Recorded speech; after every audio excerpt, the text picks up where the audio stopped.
Hello, Michelle, or Shelly, I see.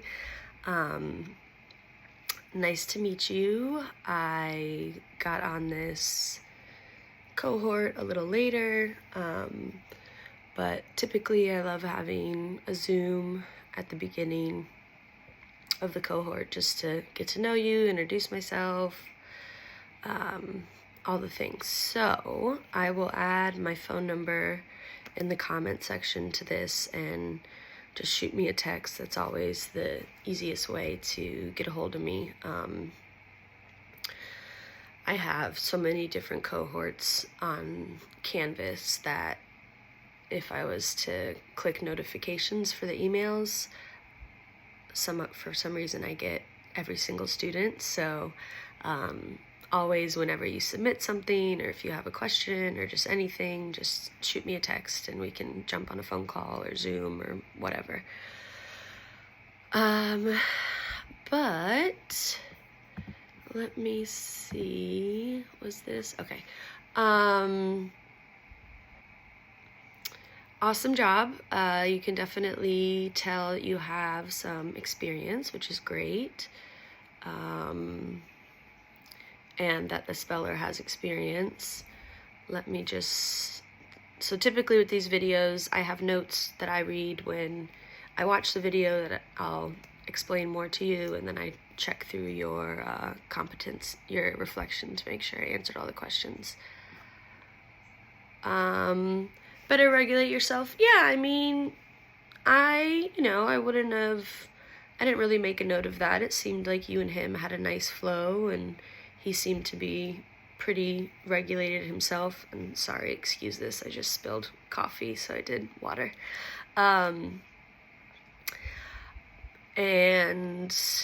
But yeah, I mean, for me, I just very loud, passionate person. So,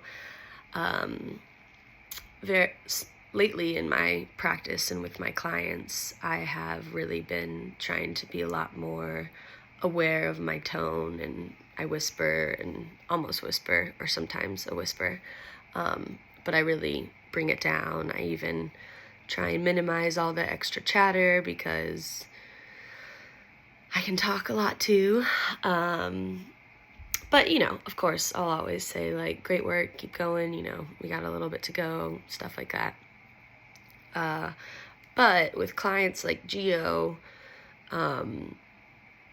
with that kind of reliable, unreliable speech where he seems to have quite a good bit, or can at least advocate enough and say, be done or stuff like that. With clients like that, I will, answer the question or respond to that statement maybe like once or twice, but I'll say like, hey, I know this is a loop.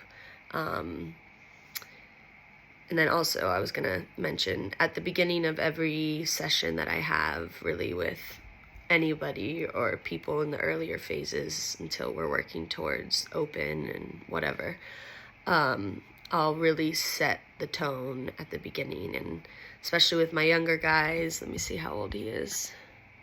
11. So yeah, kind of like 12 or younger, it's tricky. They're really young. They still have super busy bodies. But I'll say, you're with me for 45 minutes or an hour. We can take a short little motor break halfway. The goal is for you to be seated the entire time while spelling, but if you need to move around the room, if you have a fidget, puzzle, whatever, while I'm reading, go for it. And then I'll say, the goal today is to answer 3 or 4 questions, or who knows, might be 2, after each chunk. And we're going to do those 4 questions. And then as soon as we're done, you get to do what you want. I'm going to read, and then we'll do another 4. And I just really make sure I stick with that. And that way, he knows, no surprises, whatever. And then if or when he says that kind of almost done loop, or can we be done, or finished, whatever, just say like, I know you know the answer. I know that this might be impulsive speech and unreliable. So I'm not trying to ignore you or be mean, but you know the answer. Let's just keep going. I'm just not going to respond to that anymore. And what else? Your verbal cues are good. If anything, I would say, don't be scared to put up for a gestural a little bit.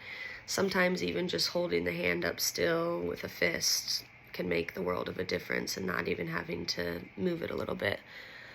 Yeah, I guess my question would be, how long have you been spelling with him? Because obviously you were on the 26th, but it was going well. And are you guys doing, I think I saw some semi-open or open attempts, which I'm not sure you guys are there yet, but you might be. I mean, I just want to hear a little more background, and you can tell me that on our conversation.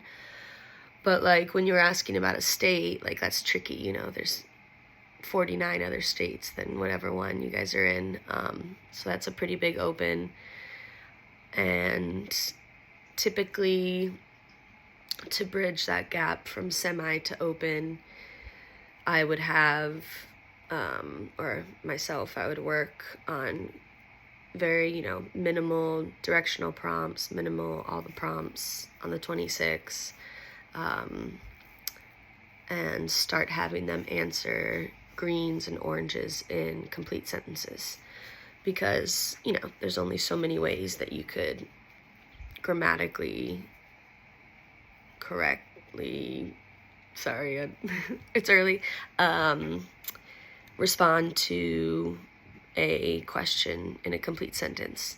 And that's kind of more of those tight opens. And then once you get comfortable with those complete sentences, then you can do more of like an actual pink tight open, which is, give me 2 words that describe how you felt about that story or something like that.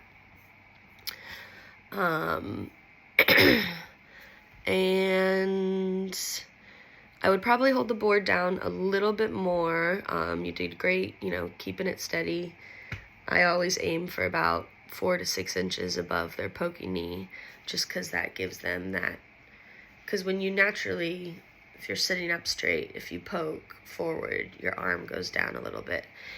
And I think at one point, so I was going to mention push the chair back a little bit, but then you did, so that's great.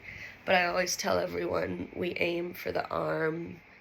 When they poke out, you want it to be almost fully extended, but not extended. And when they do that, then you want the board at the end of the hand.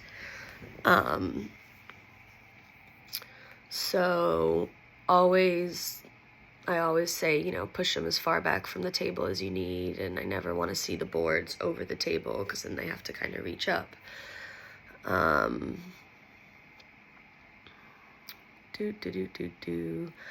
Oh yeah, I think you were using one of those like practice lesson books, and they're good, but I would go to the iAsk website. I think for these videos, you only have to use 4 of your written lessons in the videos, and you can pull from the iAsk website those free lessons that they have, and get really interesting, high cog, fun stuff, and that way you have more content to work with and larger chunks. And I like how whoever's filming, which was very nice of them, but I would recommend getting a tripod too, so you don't have to have someone hold the camera. I like how they commented saying that, reminding you that you're not asking him if he knows it. And I know that you presume competence, and I heard the school background stuff.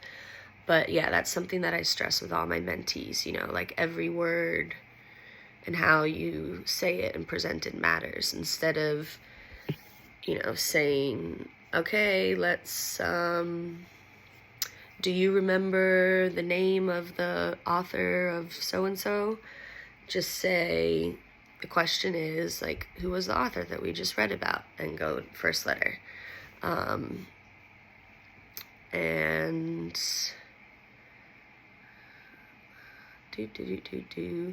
sometimes when you were kind of doing those open pokes, I'll say, you know, if he's poking COLO, I forget what else, what he did, that it was, COLT or something, and it was like a state. So if he was doing COL and they were really strong pokes, then that's what I would say.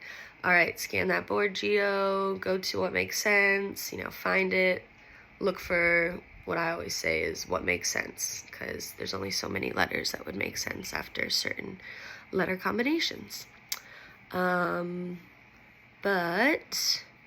yeah, I think that's it. Oh, and for the transcript, instead of, it's not that we're looking at like every word that you said and he said, I just want to see your written, either a picture of the written transcript, or you can type it up, just the questions and what he spelled. So that could just be a document or a picture of what you wrote down. I personally type it up for my clients because when I write it down, it's not very pretty, but up to you. So yeah, don't worry about including, you know, any of the chatter outside of the lesson. It's just the spell words that you spelled, if you spelled some, and the questions and answers. And let me know if you have questions. I promise these typically aren't this long, but I wanted to give you a little bit of intro and everything else.